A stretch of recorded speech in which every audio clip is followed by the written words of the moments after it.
नमस्ते विद्यार्थी मित्रांनो, पुणे जिल्हा परिषद पुणे ऑनलाईन शिक्षण वर्ग ध्यासामुचा गुणवत्ता या तासिकेमध्ये पुन्हा एकदा आपणा सर्वांचे सहर्ष स्वागत। आज आपण पाहणार आहोत इयत्ता 4 विषय परिसर अभ्यास भाग 2 5वा धडा शिवरायांचे शिक्षण त्यातील स्वाध्याय पान नंबर 20। ही आहे या घटकाची अध्ययन निष्पत्ती आणि हा आहे माझा परिचय। चला तर मग स्वाध्याय सोडवायला सुरुवात करू। पहिला प्रश्न आहे रिकाम्या जागी कंसातील योग्य पर्याय लिहा। अ शहाजीराजे टिंबटिंबचे गाडे पंडित होते। उत्तर आहे संस्कृतचे। आ मावळात राहणाऱ्या लोकांना टिंबटिंब म्हणत। मावळे। पुढील प्रश्न आहे प्रत्येकी एका वाक्यात उत्तरे लिहा। अ शिवरायांना शिकवण्यासाठी शिक्षकांची नेमणूक कोणी व कोठे केली? उत्तर आहे शहाजीराजांनी शिवरायांना शिकवण्यासाठी शिक्षकांची नेमणूक केली। आ शिवरायांना शिक्षकांनी कोणत्या विद्या शिकवण्यास प्रारंभ केला?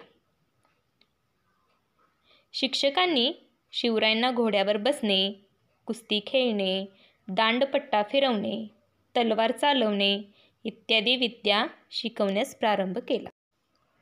दादाजी कोंडदेवांनी शेतकऱ्यांना शेतसाऱ्याची सूट का दिली? उत्तर आहे शेतकऱ्यांनी शेतात लागवड करावी म्हणून दादाजींनी त्यांना काही वर्षे शेतसाऱ्याची सूट दिली।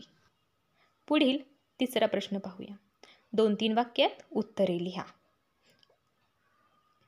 अ पुण्याचे रूप कसे पालटले? याचे उत्तर पहा। जिजाबाई शिवरायांसह पुण्यात राहू लागल्या। हे आसपासच्या गावातील लोकांना समजले तेव्हा लोकांना मोठा धीर आला। जिजाबाईंनी त्यांना जवळ बोलावून दिलासा दिला। लोक पुण्याला येऊन राहू लागले, शेतात जाऊ लागले। जिजाबाईंनी पडके देवळे दुरुस्त करून घेतली। देवळात सकाळ संध्याकाळ पूजा होऊ लागली। गाव लोकांनी गजबजू लागले। त्यामुळे पुण्याचे रूप पालटले। आ शिवरायांना कोणत्या विद्या अवगत झाल्या? उत्तर पहा। उत्तम राज्यकारभार कसा करावा, शत्रूशी युद्ध कसे करावे, किल्ले कसे बांधावे, घोडे व हत्ती यांची परीक्षा कशी करावी, शत्रूच्या दुर्गम प्रदेशातून निसटून कसे जावे इत्यादी अनेक विद्या शिवरायांना अवगत झाल्या।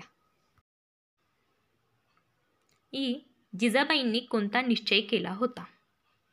याचे उत्तर पहा। जिजाबाईंनी निश्चय केला होता की त्यांचा शिवबा परक्यांची चाकरी करणार नाही। तो स्वतःच आपल्या लोकांचे राज्य स्थापन करील। विद्यार्थी मित्रांनो, अशा प्रकारे आपण प्रश्नांची उत्तरे कशी लिहायची ते शिकलो। आता यानंतर उपक्रम पहा। अ आहे जिजाबाई व शिवराय यांच्यामधील संवादाचे नाट्यीकरण करा आणि आ आहे वीर माता जिजाबाईंचे चरित्र वाचा। हे तुम्ही घरच्या घरी करायचे आहे। हा व्हिडिओ लक्षपूर्वक पाहिल्याबद्दल आपणा सर्वांचे धन्यवाद।